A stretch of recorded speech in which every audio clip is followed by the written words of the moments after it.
Hello and welcome to ReadIT. Today we have some entitled parents, where underpaid childcare is the norm. The first story is: dumb neighborhood kids don't listen to us and then blame us for what happened. So my family and I got a new Labrador puppy in March after my other dog passed away. Sad face. So my dog is very playful, runs around, and when he meets new people he gets very excited since he is only half a year old and still basically a puppy. So today my family and I were getting ready to visit our cousins when we heard some kids laughing. We looked out of the window and saw a couple of little girls, maybe 6 to 8 years old, petting our dog through the fence. It was no problem since my dog was inside our yard. We have the gate locked so he doesn't get out on the road and possibly get run over by a car, but the key is always in the gate door so anyone can just unlock it and come in. We told them just to not open the gate so he doesn't get out onto the road. They left and we continued getting ready. When we came back from our cousins, my grandma told us that those girls came back, opened the gate and obviously started running as they don't know how to deal with very playful and excited dogs. One of the girls ran onto the road and my dog followed her onto that road, a road which has at least 5 cars pass by every minute. My grandma immediately reacted and told the girl to get off the road and into the yard so my dog would follow her in. She did just that and everything was fine. And then the next thing they did was just run away like nothing happened, no apology, no nothing. The next day they were passing by our house and saw my dad and started complaining to him that the dog bit her hand and she started bleeding, and when my dad asked where is the scar, they said it already healed, 1 day of time, and blamed us for the incident, and their mom apparently wanted to call the police but in the end didn't. Now here is why this was a horrible situation. A. They trespassed onto our land. B. They opened our gate that was locked for a reason even after we told them not to. C. They ran onto a busy road so either the girl or my dog could have gotten run over, and as much as I wouldn't care if one of those idiots got run over, my family would be charged because our dog chased her, wasn't even attacking, just wanted to play. D. They wanted to get us in trouble for their dumb actions. So yeah, they learned it the hard way. And by the way, I already lost 3 pets and I don't want to lose a 4th pet in less than a year. I lost a dog and 2 kittens and losing my new puppy would just break me. I don't know if this story even fits this subreddit, but I just had to write down how angry I am. Next story is entitled Karen Thinks My Parents' Land is Hers. So a little backstory as it'll be much needed in the story. My parents live in a gated community and got their house custom built. They purchased the land separately as originally they were selling it all together and all they needed was 3 acres, not 5 for the house. So they purchased 1 plot for the house and the other plot next to it and left it empty for privacy, since if they brought it all together they would have had to pay double the property tax. Now on to the story. It was about 7 p.m. and 25 minutes until sundown, so I was in my room texting when I saw flashlights on the land we have next to the house. So I told my dad and we both went out there thinking it was the HOA, as they usually check to see if the trees aren't overgrown. So we went out there and see what we'll know as Karen in this story. Her husband, and son, which looked to be about 14 to 16 with a BB gun and traps. This is when it starts. Dad, hey, can we help you? Karen, no, we're just going hunting. This is a really nice neighborhood. First off, how did she even get in? Unless she had a code or knew someone who lived here, she couldn't even get in. Dad, sorry, but we own this land and you can't hunt here. Also, no animals come through here except squirrels or some occasional deer. Karen, no, this is public land. And okay, we will set traps for the deer. This is when the Kevin aka the father came in. KF, is there a problem? Karen, they said this is owned land but I doubt that. I went into the house and called the community security. They were obviously trespassing, as even when my dad said it was private owned land they set traps. I didn't hear the rest of the conversation, but when the security came and I came out, this happened. Karen, this man is bullying my son for hunting. Security, this is private owned property. Even if it wasn't, you can't hunt on obviously hunt in a community you don't live in. Turns out they were already looking for her, as when they were looking over the community gate footage they followed behind another car that put in the code. Long story short, they were kicked out of the neighborhood, and if they ever came back without a valid reason they would get trespassed and the police will be called. The whole time the son just looked embarrassed and looked like he didn't even want to go hunting. I'll update this when I get the full story on what happened when I went inside. Update, this is what happened when I went inside. Karen's husband, Even if you do own this land, you obviously don't use it. Come on, we drove an hour to come here and you seriously can't let us hunt deer. Dad, no, I'm sorry, but Karen, plus it'll be good for the community. Less deer is less noise in the middle of the night. It can also stop accidents from the deer getting run over. They're most likely going to die anyway. Dad, that's up to the community if you can hunt deer. And I might use the land in the future. I don't want dead deer on the land. From what my dad said, they didn't have a car big enough to put deer meat in. So most likely they were going to leave it there. Karen, exactly. By us killing the deer, it'll stop the deer from being on the land when you build it. And you can just take the deer, it should be easy. Dad, I'm going to call security if you don't leave. How did you get in here? Do you live here? Karen's husband, it's not up to you, we will wait for security. My dad was walking to come in and call security, but he didn't know I went inside to call them. They came around a minute later. The next story is entitled Mother Wants Me to Quit a Day at Work to Look After Her Kids for Half a Wage. Background: in-laws all work for the family business. Sister-in-law qualified before she had children and is technically still on maternity leave, and SO is currently an apprentice taking Tuesdays off to do online classes. Sister-in-law has decided to go back to work on Tuesdays to help father-in-law out and to earn money. I posted basically moaning about how sister-in-law was getting everyone else to ask me to babysit her kids, but avoiding asking me herself. Also, the fact they've formed a child care bubble with mother-in-law and father-in-law, so is illegal unless they switch me to being in their child care bubble. Plus, they know I have a full-time job in child care. Sister-in-law messaged me this morning asking me if I could arrange with my work so that I could have Tuesdays off to look after her 2 children, 7mo 21mo boys. She would pay me £30, around $41, for the day, which would basically be £3.75, $5, an hour. She'd like me to start in February, but not to worry if I can't. Sure, don't worry, but am I overreacting to think this is an extreme request? I don't know how to turn this down without seeming upset at the entitlement. ETA, in the UK, children can only be enrolled at the moment at child care places if their parents are essential workers. Sister-in-law is not. Next post is entitled Mom Wants My Parking Spot. So I'm pulling up at the local supermarket and the car park is rammed, but by some magic I managed to see a mother and baby space right in front of me, and right at the front of the shop. I have my 6-month-old in the back of the car and these spaces are perfect, particularly for getting his car seat out and straight into one of those trolleys that holds the car seat. Basically, my car is not a typical parent's car. It's a 3-door sports car. I brought it when I was young, free and single, and whilst it's old now, I've looked after it well, and if I got rid I wouldn't be able to afford something as reliable with what I would get for it, plus covered, so I just hung onto it.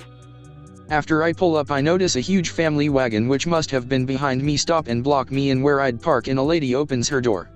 I assumed because we were at the front of the shop someone was popping in to grab something from the Amazon locker etc, so I didn't think much until the silly old cow started ranting at me. Her, are you actually going to park there? Me, looking around confused, excuse me. Her, really, you're really going to park there? Me, yes, sorry, I've actually got. Her, these spaces are for my own children, not lazy cows with spots cars. Me, actually I do have. Her, you need to move your car, because I have children and I need to park here. I'm sick of selfish putting my children's lives at risk because they can't be bothered to walk. Me, looking over to her car and seeing a 7-year-old and a 14-year-old looking mortified in the back, you do realize these spaces are mother and baby spaces. At this point I start leaning into my back seat to pull the car seat out. Her, excuse me, you have the nerve to telling me that when me pulls car seat out with baby in it. Her, are you fucking kidding me? Seriously? At this point it's hilarious, she's now angry for me for having a baby, I just can't win. I lock up my car and head to the trolley bay and ignore her muttering something about a ridiculous car to have a baby in. She just wanted my space because she has a ridiculous sized car. Next post is my mother tried to turn Target into Wally World.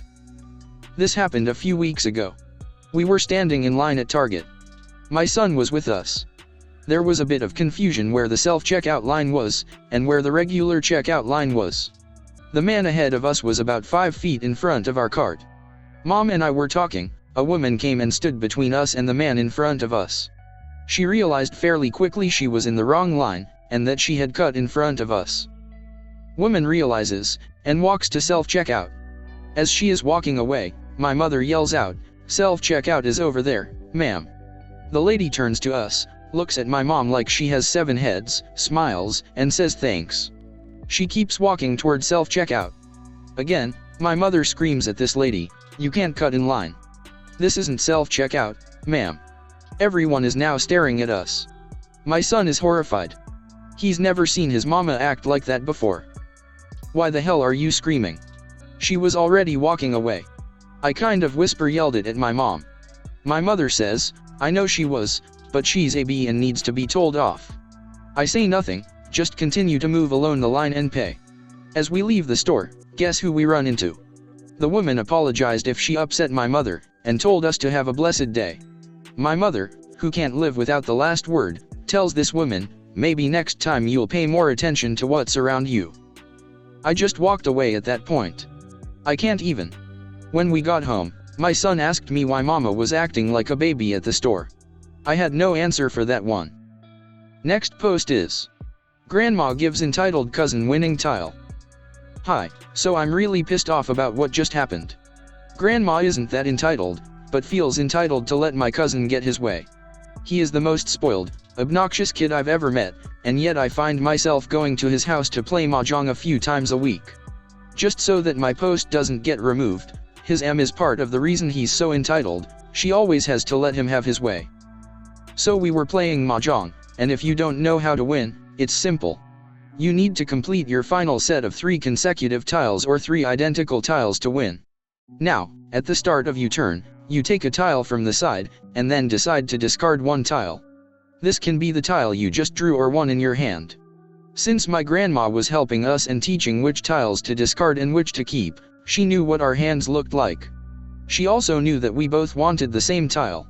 My cousin happened to draw a good hand. He had 8 potential winning tiles, and it was a rare hand to see as well.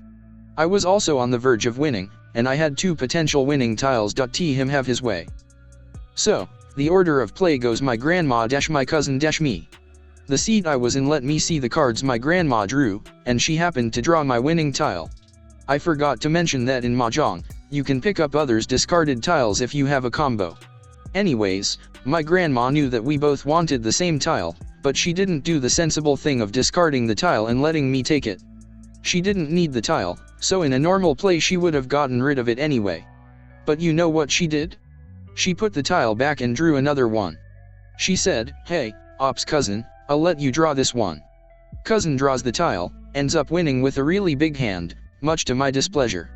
My cousin was so obnoxious about it, he was like, "Ah ha ha ha, I won 42 chips in your face."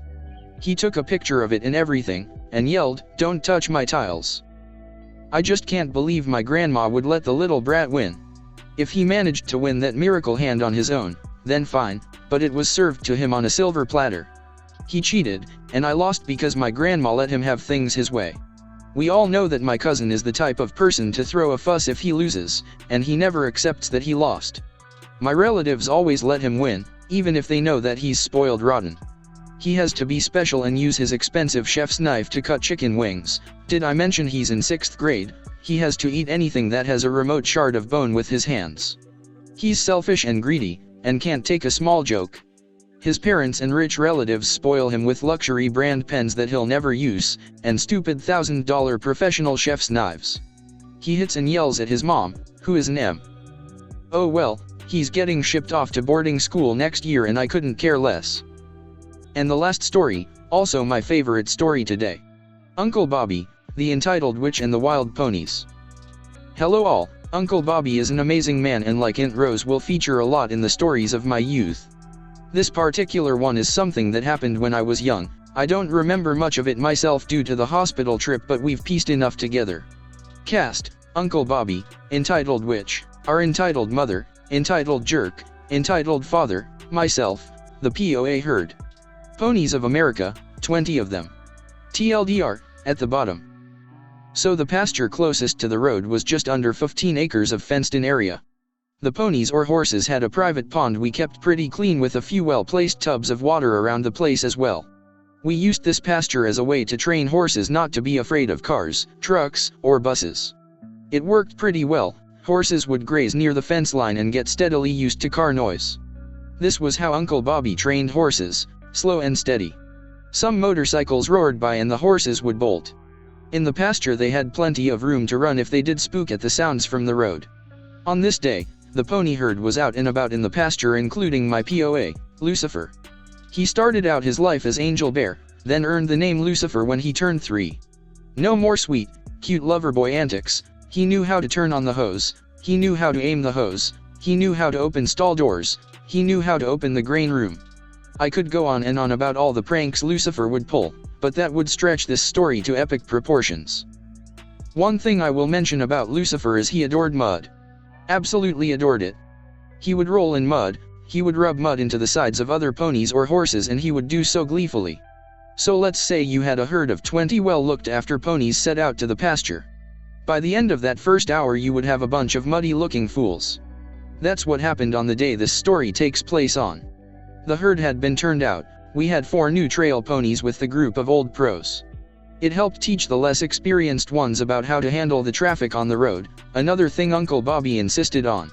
Lucifer had gone right to the 1.5-foot deep pond and waded out to find the muddiest part that he could. He then dug the mud at the side of the bank, getting himself a nice mud patch to lay down and roll in. His white fur with brown spots. Look up a leopard pony of America, and you'll have someone close to Lucifer.